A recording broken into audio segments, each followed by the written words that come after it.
Well, we probably trot out the term well-rounded in modern-day mixed martial arts more than we should, but this fighter certainly fits the bill. Oh, 110%. He can do everything inside the octagon. Where he is most comfortable is inside of that 8-sided structure where most men are terrified of being. But for this gentleman, he only wants to be there. When you try to wrestle him, he's able to defend takedowns. If you dare stand and strike with him, he can knock you out. He's got all the tools necessary to become a UFC champion. His first martial art, mixed martial arts, and that's not always the case. He believes that he should have a lot of advantages in this matchup tonight.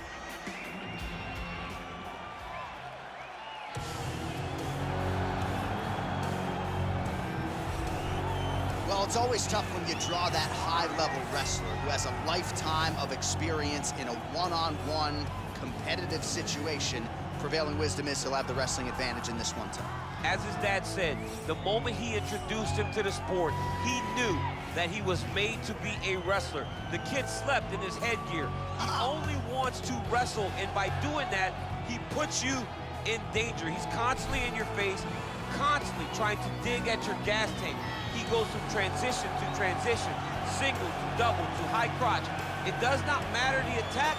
He just knows that he will give you so much to process in terms of the wrestling that eventually he will get you to the ground. You ever sleep in your headgear? I sleep in my headgear. All the time? All the time. All right, big one for him here tonight. Let's get to it. Ladies and gentlemen, this fight is 3 rounds in the UFC heavyweight division. Introducing first, fighting out of the blue corner. This man is a mixed martial artist, holding a professional record of 12 wins, 3 losses. He stands 6 feet 2 inches tall, weighing in at 265 pounds. Fighting from Sydney, New South Wales, Australia, Ty Bam Bam Tuivasa. And now introducing his opponent, fighting out of the red corner. This man is a wrestler, holding a professional record of 5 wins, 3 losses. He stands 6 feet 3 inches tall, weighing in at 265 pounds. Fighting out of Regina, Saskatchewan, Canada. Ladies and gentlemen, he is the former UFC heavyweight champion, Brock Lesnar! And when the action begins, our referee in charge, Dan Murgliata. So Dan Murgliata shares the cage. You ready?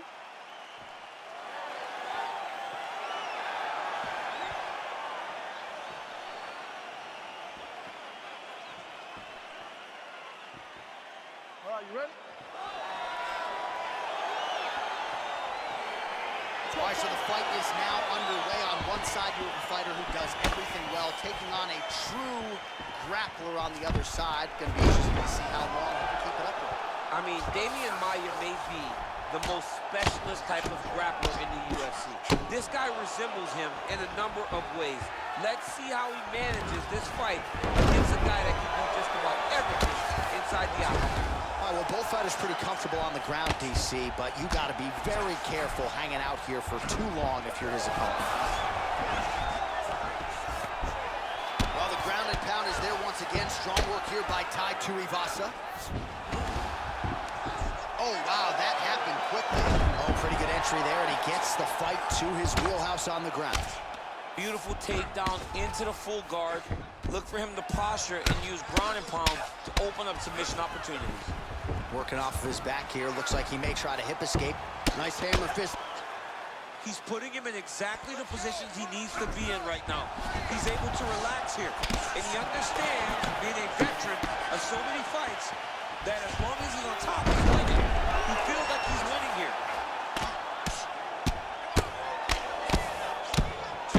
Man, how fun is this to watch as he continues to dole out damage with the ground and pound. Take it back to the days of guys like Mark Coleman, just beating people up in the ground and pound. This guy is a throwback fighter and it's very fun to watch. Yeah, the Godfather would be proud. Oh, and he lands another takedown here, just doing a nice job not telegraphing his shot. Clean entries. The Olympian's got to like what he sees. I mean, over and over, he gets to the legs before his opponent reacts. By beating him on the entry, now it's up to the opponent to keep up. But this guy's playing chess. His opponent's playing checkers. He's playing chess. He can't keep up once he gets to his legs. He's got to beat him defensively before he gets his hands locked around his legs or his body. Oh, useful strike on the ground that was. All right, under 3 minutes now to go in round one. Bottom fighter trying to control posture, unable to do so. And now he's in a lot of danger. He's got to grab that head or he's going to get blasted. Pretty good work with the strikes here off of his back by Tai Tuivasa.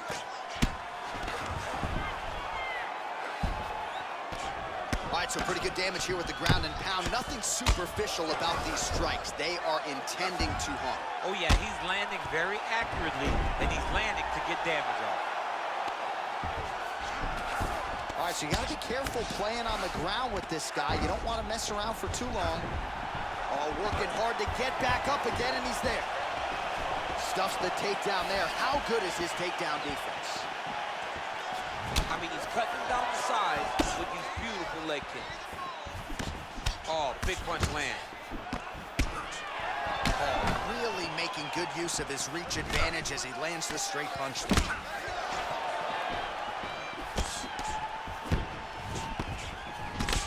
Tuivasa's lower jaw does not look good. I don't think it's broken, but... Take it down, cut him.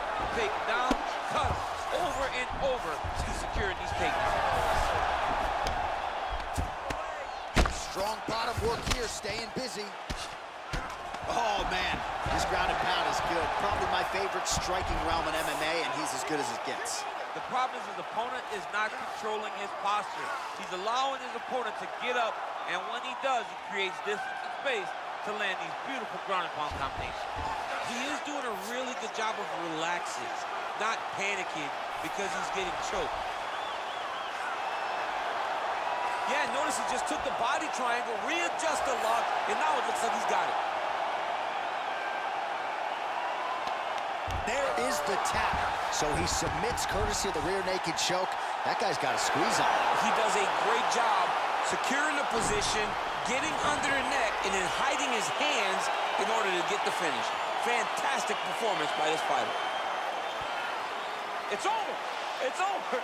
What a performance! Well, you can tell he has been working hard on his submissions in his training camp. That was a near-perfect setup on that choke.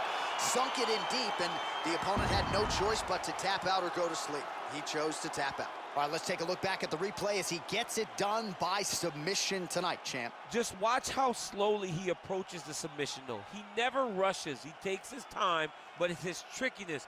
It's his ability to trick people into going to the floor with him that puts them in danger and finishing fights. So a seminal moment for this fighter here tonight as he gets the win by submission. Huge victory in his career, and it'll be very interesting to see how they match-make him moving forward. Ladies and gentlemen, referee Dan Bergliata calls a stop to this contest at 4 minutes, 3 seconds of the very first round. Declaring the winner by tap out,